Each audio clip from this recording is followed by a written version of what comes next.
The way we find stuff online, it's going through maybe the biggest shakeup in over 20 years. A massive rewrite of the web is happening as we speak, and it's all powered by artificial intelligence. So the big question is this the next great leap forward, or are we heading into some dangerous territory? To figure that out, we really need to get what's changing under the surface. I mean, for basically our entire lives, right? A search meant one thing, that page with the 10 blue links. You click, you read, you kind of piece together the answer for yourself. But that whole model, the very foundation of how we've navigated the internet, is now completely up for grabs. So, to really get what's happening now, we kind of have to rewind a bit and look at the original vision for the web. For years, Google's whole philosophy was built around this idea of people-first content. And the core idea was super straightforward. Reward the good stuff. Reward creators who are making genuinely useful, helpful, and reliable information for actual human beings. The goal was to bury all that junk content that was only designed to game the system and get a higher ranking. Google literally gave creators a cheat sheet for this. You can think of it as the bookmark test. They were basically asking, hey, is your content so good that someone would actually want to save it? Or, share it with a friend? Is it original? Insightful? Does it look professional? In short, is it quality? And this whole people-first thing got a fancy name, EEAT. That's for experience, expertise, authoritativeness, and trustworthiness. Now, Google's own documents say that trust is the single most important part of that whole equation. So remember that word, trust. It's the absolute foundation of the entire system, and as we're about to see, it's the very thing this new AI-driven web is putting to the test. Okay, so that was the old world. Now let's jump into the new one. AI search. The entire model is flipping on its head. We're going from a directory of links to a powerful answer engine. The promise is simple. No more digging, you just get answers. And here's the biggest difference, right? It's about your job in all this. Traditional search made you the researcher. You had to go through that library of links and find the right book. But generative search? It turns the machine into your research assistant.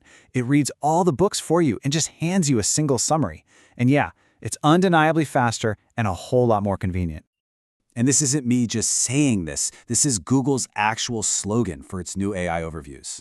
It's a really powerful pitch, right? Just let the machine do the thinking. Outsource the mental work. But we're not just talking about asking, what's the capital of France here? This is way, way bigger. The goal is for AI, using models like Google's Gemini, to become your true digital co-pilot.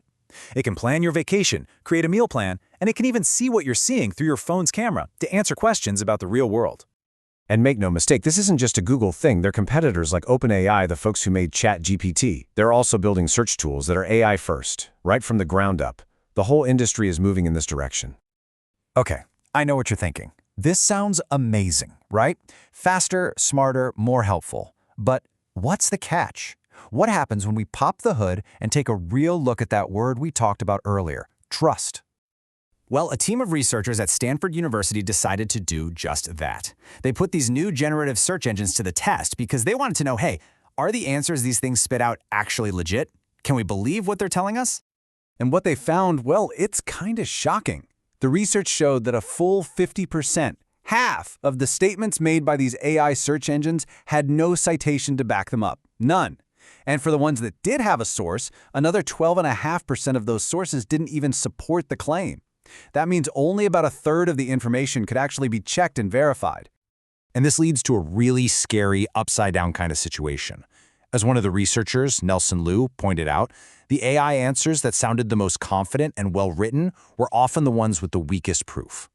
So the AI's confidence, it's just a performance. It has nothing to do with accuracy. Okay, so we've got AIs summarizing the web, and a lot of the time getting it wrong. So what does this mean for the actual humans who write, research, and create all that original content in the first place? This right here is the million-dollar question for millions of writers, experts, and journalists. If people get a good enough summary from the AI and never click through to the actual website, how do those creators get paid? The whole economic model that supports quality content just breaks. We could end up in an information desert where AI is just endlessly recycling older and older content with nothing new to learn from. And the crazy part is, the potential solution to this mess might actually be hiding back in Google's own original people-first rulebook. Google is now telling creators to focus on 3 simple questions to stand out from the AI noise. Who, how, and why.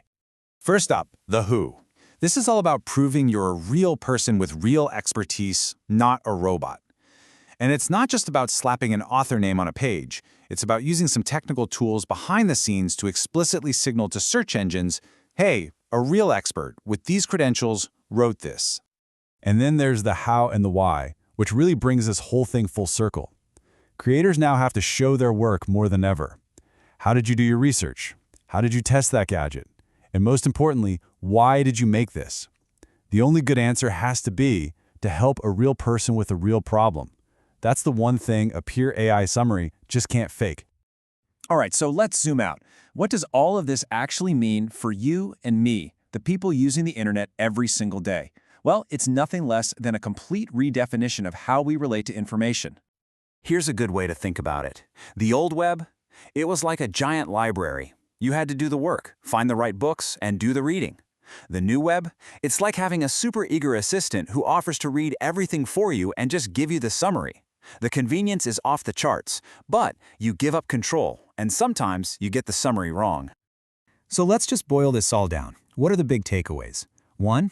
AI search is incredibly convenient. There's no denying that. 2. That convenience comes with a huge price tag. We can't always trust it. 3. This puts the entire world of human experts and creators at a massive crossroads. And 4. For all of us, the ability to question what we see online is no longer just a good skill to have. It's an essential tool for survival. And that leaves us with one last, really big question to chew on. This new world is promising us instant answers, knowledge at our fingertips with zero effort. But as we've seen, that knowledge isn't always right, and it's built on the backs of human creators who might not be around to make it anymore. So we have to ask ourselves, who or what is the real price of free?